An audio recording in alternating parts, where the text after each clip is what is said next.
अली सीढ़ियों पर कदम रख रही थी। उसके चेहरे पर माँ बनने की चमक साफ झलक रही थी। वो धीरे धीरे नीचे उतर रही थी कि अचानक उसका पैर फिसल गया। एक जोरदार चीख गूंजती है। अलीजा लुढ़कती हुई नीचे गिरती चली जाती है। उसका सिर दीवार से टकराता है और वो बेहोश हो जाती है। नीचे खड़ी अरमीन और अरीशा एक दूसरे को देखती हैं। अरीशा कांपती आवाज में कहती है, अरमी, तूने ये क्या कर दिया? अरमीन ठंडी निगाहों से देखती है। अब देर हो चुकी है अरीशा, आज जो होना था वो हो गया। घर का नौकर घबरा कर भागता है और हमजा को खबर देता है, साहब, बीबी साहिबा गिर गई हैं। हमजा सब कुछ छोड़कर भागता है, अलीजा को अपनी बाहों में उठाता है और सीधे अस्पताल की ओर दौड़ पड़ता है। अस्पताल में डॉक्टर भागते हुए अंदर जाते हैं। मरीज की हालत बहुत नाजुक है, तुरंत ऑपरेशन करना होगा। हमजा दीवार से सिर टिकाकर खड़ा रहता है, आंखों से आंसू बहते हैं। या अल्लाह, मेरी अलीजा और मेरे बच्चे को बचा ले। कुछ देर बाद डॉक्टर बाहर आता है। माँ और बच्चा दोनों खतरे से बाहर हैं। हमजा की आंखें भर आती हैं। वो कमरे में जाता है, अलीजा का हाथ पकड़ता है। सब ठीक हो गया है अलीजा। अलीजा कमजोर सी मुस्कान के साथ कहती है, हमजा, किसी ने मुझे धक्का नहीं दिया, सीढ़ियों पर बस पैर फिसल गया था। हमजा हैरान निगाहों से देखता रह जाता है।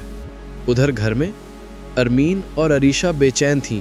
अरीशा कांपते हुए बोली, अगर अलीजा बच गई तो सब जान जाएगी कि सीढ़ियों पर तेल किसने डाला था। अरमीन का चेहरा सख्त हो गया। जरूरत पड़ी तो सब तेरे से डाल दूंगी। अरीशा की आंखों में आंसू आ गए। तू इतनी बेरहम कैसे हो सकती है अरमीन? अरमीन बोली, क्योंकि अब मेरे पास खोने को कुछ नहीं बचा। अस्पताल में अलीजा अपने बच्चे को महसूस करते हुए मुस्कुरा रही थी। वो बोली, हमजा, हमारा बच्चा बच गया। हमजा उसके माथे को चूमता है। अब कोई तुम्हें तकलीफ नहीं देगा, कभी नहीं। अचानक दरवाजे के पीछे से एक साया अंदर घुसता है। सिकंदर का आदमी धीरे धीरे अलीजा की तरफ बढ़ता है, हाथ में इंजेक्शन। अलीजा नींद में थी, कुछ समझ नहीं पा रही थी। जैसे ही वो इंजेक्शन लगाने को झुकता है, हमजा पीछे से उसका हाथ पकड़ लेता है। ये क्या कर रहा है तू? वो आदमी डरते हुए कहता है, मुझे माफ कर दो, सिकंदर ने भेजा था। उसने कहा था इस औरत और बच्चे को खत्म कर दो। हमजा गुस्से से उसका कॉलर पकड़ लेता है। अब तू खुद जेल में सड़ेगा। पुलिस आती है और वो आदमी सब कबूल कर लेता है। कुछ देर बाद पुलिस सिकंदर को उसके घर से गिरफ्तार कर लेती है। घर पर जब खबर पहुंचती है, अरमीन हक्की बक्की रह जाती है। अरीशा रोते हुए कहती है, अब क्या होगा अरमी? अरमीन टूटी आवाज में कहती है, सब खत्म हो गया, सिकंदर जेल में और हम बर्बाद। अरीशा की आंखों में पछतावा था, काश हमने अलीजा के साथ ऐसा ना किया होता। म्यूजिक बदलता है, उम्मीद भरा माहौल। कुछ दिनों बाद अलीजा घर लौटती है, गोद में अपने बेटे अद्यान को लिए हुए। हमजा उसके साथ था। घर का माहौल बदल चुका था, हवा में सुकून था। अरमीन चुपचाप खड़ी थी, शर्म से सिर झुकाकर अलीजा के पास आई। मुझे माफ कर दो अलीजा, मैंने तुम्हारे साथ बहुत गलत किया।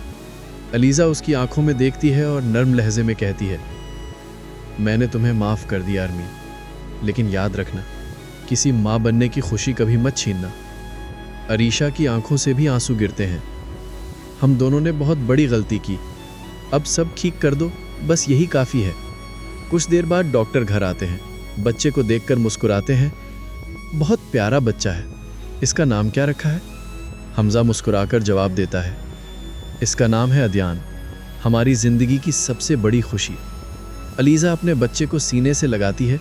चेहरे पर सुकून था, दिल में एक जीत की हल्की मुस्कान थी। वो जान चुकी थी कि सच्चाई देर से सही पर जीतती जरूर है। सीन बदलता है। जेल की सलाखों के पीछे सिकंदर बैठा है, चेहरे पर पछतावे की गहरी लकीरें, आंखों में खोखलापन।